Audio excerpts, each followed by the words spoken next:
from Fargo and serving you on TV, online, and on the go. This is Valley News Live at 6. They were just shutting down, and when I saw those things, when I would see my children's expressions of me having to drop them off or them begging me not to take them to daycare, something was definitely wrong. Letters are being sent out to some parents of an injury at a West Fargo child care facility. Before the incident, parents and former employees complained to us about the center's quality of care, with a few contacting our whistleblower hotline. Valley News Team's Joshua Pagero spoke to one of the concerned parents who removed her 3 children. It's a story you'll only see here on Valley News Live. After moving to Fargo, Carla needed child care for her 3 boys. I felt like it was extremely convenient. The price, it was expensive, but I figured, let's just do it. Carla, who asked us not to use her last name, says she now regrets her family's decision to enroll them at Beginnings Child Care Center. It just turned out to be a really bad experience. Every 3 weeks, like I said, I was going through hassles. I was going through issues that they obviously weren't resolving. She says her baby got a diaper rash and expensive allergy medication for her 9-year-old was lost. As a parent, I'm not going to have my children in this place where they're consistently getting hurt. In a letter from the owner to parents, it was stated Child Protective Services is investigating the center after a child fell in a classroom and may have suffered a concussion.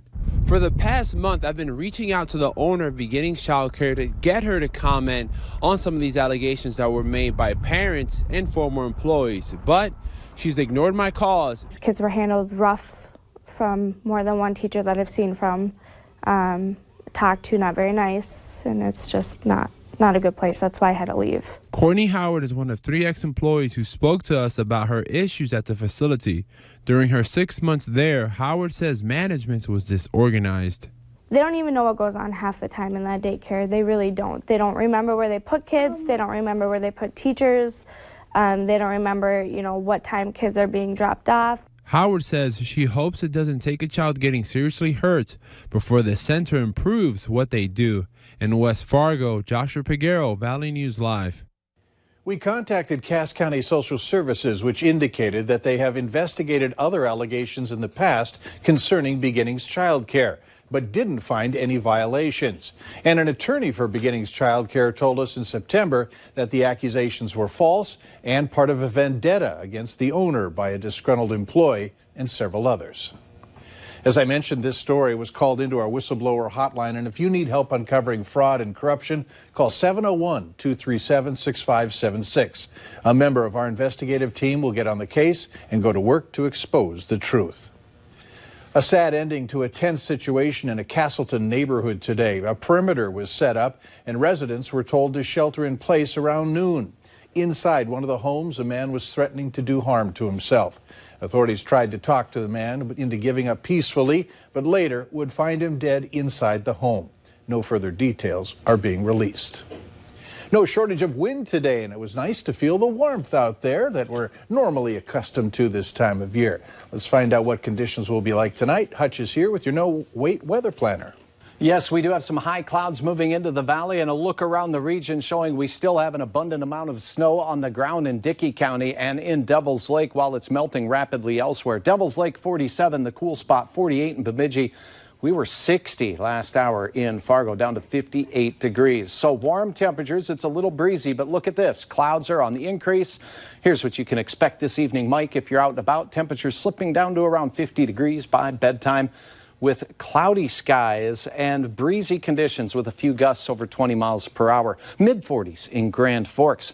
Those clouds could produce some showers. I'll have details in your hour-by-hour forecast in a few moments. All right, thanks so much, Hutch.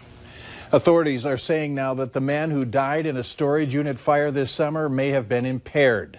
They now believe that Jonathan Lyles was living in the storage unit, was asleep, and possibly under the influence of drugs or alcohol. The incident report says that Lyles died of smoke inhalation and that amphetamine was found in his blood.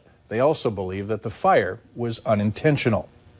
Construction crews are working along First Avenue North in Moorhead in front of Junkyard Brewery.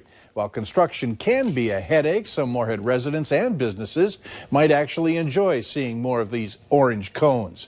That's because they're part of the city's new storefront rehabilitation program.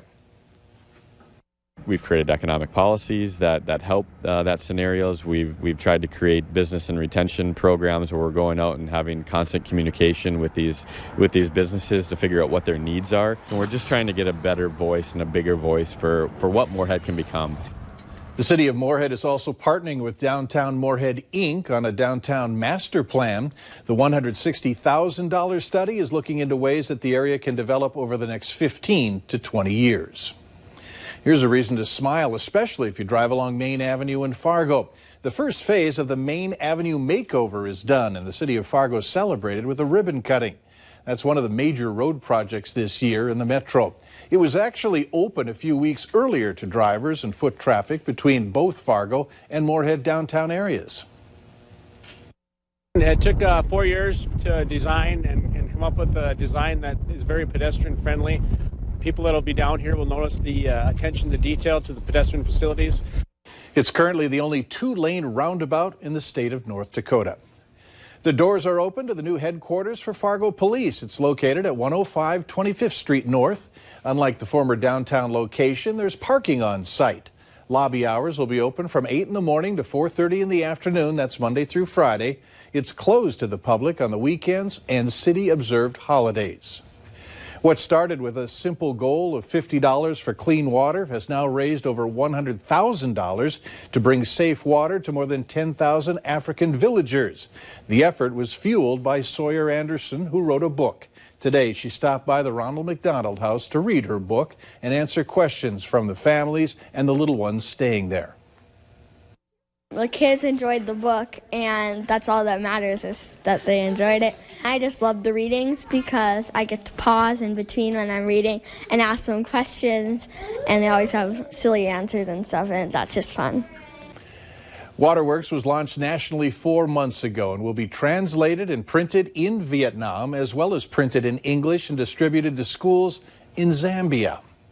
A reminder, join us this weekend for the Farmers Union Insurance Bison Football pregame show. Coverage begins at 1:30 live from the Fargo Dome, with kickoff to follow at 2:30 between the Bison and the Bears on the KVLY and KFYR Bison Football Network. Later on Valley News Live at 6, we've been doing some digging and have an update on the bones and the fossils found this summer in North Dakota. In the Northern Valley, the Red River at Oslo is at major stage and will continue to rise through tomorrow, even if though only a couple more inches. Some sunshine in the forecast. We remain warm, but we'll talk about your next chance of significant rain right after this.